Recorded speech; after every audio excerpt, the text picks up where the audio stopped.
People के पेड़ की औरत। गांव के बाहर तालाब के किनारे एक पुराना पीपल का पेड़ था।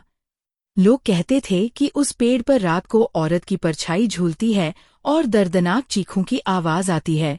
गांव के बुजुर्ग चेतावनी देते थे, सूरज ढलने के बाद उस रास्ते से मत गुजरना, वरना परछाई तुम्हें अपने संग खींच ले जाएगी और ले जाएगी एक ऐसे नरक में जहां तुम्हारी आत्मा को कभी शांति नहीं मिलेगी।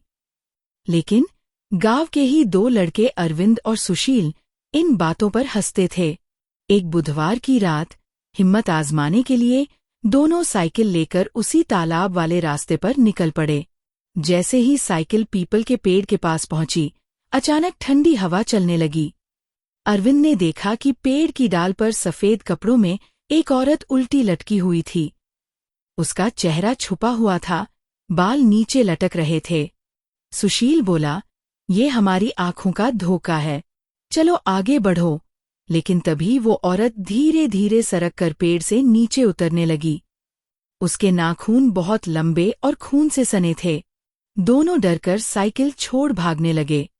पीछे से खुरदुरी आवाज आई, कहाँ जा रहे हो? रुक जाओ। अरविंद पीछे मुड़ा और देखा कि वो औरत जमीन पर नहीं, बल्कि हवा में तैरते हुए उनका पीछा कर रही थी। उसकी आंखें जलते अंगारों जैसी लाल थीं। दोनों जान बचाकर गांव की ओर भागे, पर रास्ता जैसे लंबा होता जा रहा था। गांव की रोशनियां नजदीक नहीं आ रही थीं, बल्कि और दूर खिसकती जा रही थीं। थोड़ी देर बाद अचानक सब कुछ शांत हो गया। कोई आवाज नहीं, न हवा, न झिंगुरों की आवाज। चारों तरफ अजीब सन्नाटा था। सुशील ने कांपती आवाज में कहा, अरविंद, देखो। अरविंद ने नजर उठाई। सामने वही औरत खड़ी थी, लेकिन इस बार उसके चेहरे पर हड्डियों का सिर्फ ढांचा बचा था। आंखों की जगह सिर्फ काले गड्ढे थे। वो दोनों के करीब आई और फुसफुसाई, गांव वालों ने तुम दोनों को यहाँ आने से मना किया था, फिर क्यों आए?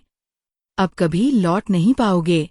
कहते हैं उस रात दोनों लड़के कभी गांव वापस नहीं पहुंचे। सुबह जब लोग तालाब की तरफ गए तो उनकी साइकिलें पेड़ से उल्टी लटकी हुई मिलीं और जमीन पर सिर्फ गहरे खून के निशान थे। आज भी हर बुधवार की रात उस तालाब के किनारे से दो लड़कों की चीखें सुनाई देती हैं और पेड़ पर सफेद कपड़ों में वही औरत झूलती दिखाई देती है। दोनों लड़कों के दर्द भरी चीखों से गांव का माहौल गमगीन और भयानक हो जाता है। शायद अब वे दोनों लड़के उसी नरक में फंस गए हैं, जहां अब उनके आत्मा को कभी शांति नहीं मिल पाएगी।